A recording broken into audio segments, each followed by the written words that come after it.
Hi friends, நான் உங்கள் decode with ரசூல். அதாவது இன்றைக்கி நம்ம இந்த காணொலியில் என்ன பார்க்க போகிறோம் அப்படின்னாக்கா, அதாவது ஈரானினுடைய உள்கட்டமைப்பை மிக கடுமையாக அமெரிக்காவானது இன்றைக்கி தாக்கியிருக்காங்க. அது சம்பந்தமாகவும், மேலும் இந்த ஈரான் மற்றும் அமெரிக்கா ஜிசிசி நாடுகள் இவர்களுக்கு இடையிலான மோதல் மிகவும் தீவிரமான போராக மாறிக்கொண்டிருக்கு. அது சம்பந்தமாகவும் மேலும் பல தகவல்களை இந்த காணொலியில் ஷார்ட்டாக பார்ப்போம். சேனலை லைக் பண்ணுங்கள், ஷேர் பண்ணுங்கள், கமெண்ட்ஸ் பண்ணுங்கள், மேலும் பெல் ஐக்கானை கிளிக் பண்ணுங்கள்.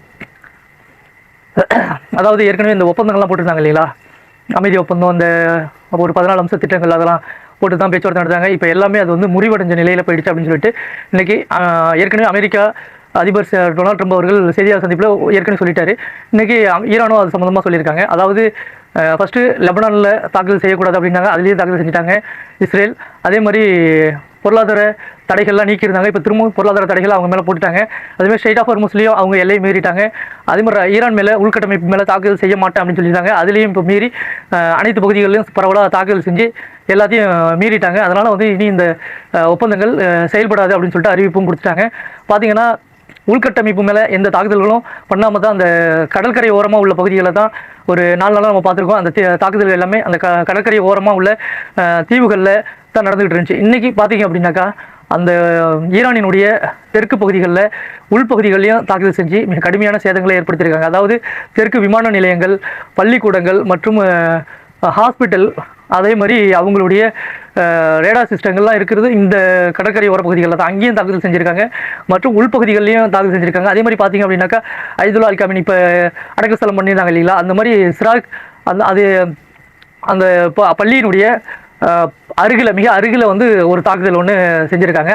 கிட்டத்தட்ட 60-70க்கு மேலே ஒரு தாக்குதல்களை நேற்று நைட்டு இந்த மாதிரி முன்னெடுத்திருக்காங்க. அதில் மேலும் அதே மாதிரி பாந்தர் அப்பாஸ், அப்புறம் அதே ஒட்டிய சிராக்குங்கிற உள்பகுதி, இப்போ இந்த பாலங்கள், இன்ஃப்ராஸ்ட்ரக்சர் பாலங்களை தாக்குதல் செஞ்சுருக்காங்க. இந்த பாந்தர் அப்பாஸை இணைக்கக்கூடிய முக்கியமான ரோஷம் பாலம் ஒன்று, கனெக்டிங் பிரிட்ஜு, கிட்டத்தட்ட ஒரு 6 பாலங்களை டோட்டலாக அந்த பகுதிகளுக்குள்ளே அடித்து காலி பண்ணியிருக்காங்க பாலத்தை.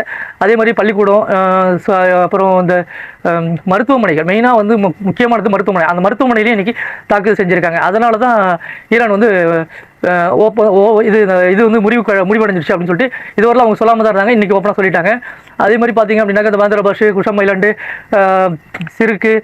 சிராக்ங்கிற பகுதி, இந்த பகுதிகள் எல்லாத்தையுமே வந்து முழுவதுமாக மேலும் அதே பகுதிகளில் தாக்குதல் செஞ்சு அவங்களுடைய இராணுவ கட்டளை மையங்கள், அந்த ரேடார் சிஸ்டங்கள் எங்கெங்கெல்லாம் அவங்க கம்யூனிகேஷன் பண்ணிட்டு இருக்காங்களோ அது எல்லாமே கரெக்டாக கனெக்ட் பண்ணி அடிக்கிறாங்க. திரும்பவும் எங்கேருந்து அவங்க கம்யூனிகேஷன் பண்ணி அந்த இதெல்லாம் தொடர்பு ஏற்படுத்துகிறாங்களோ அப்படின்னு சொல்லிட்டு சர்வேலன்ஸ் மூலிமா அமெரிக்கா வந்து மிக நுணுக்கமாக வாட்ச் பண்ணி திரும்பவும் அந்த பகுதிகளில் அடித்து அதை அதை பயன்படாத நிலையில் கொண்டு வந்துடுறாங்க. அதனால் வந்து ஈரான் இன்றைக்கி என்ன பண்ணியிருக்காங்க அப்படின்னாக்கா மிக கடுமையான தாக்குதல்களை அதனுடைய ஜிசிசி நாடுகளுக்கு பண்ணியிருக்காங்க.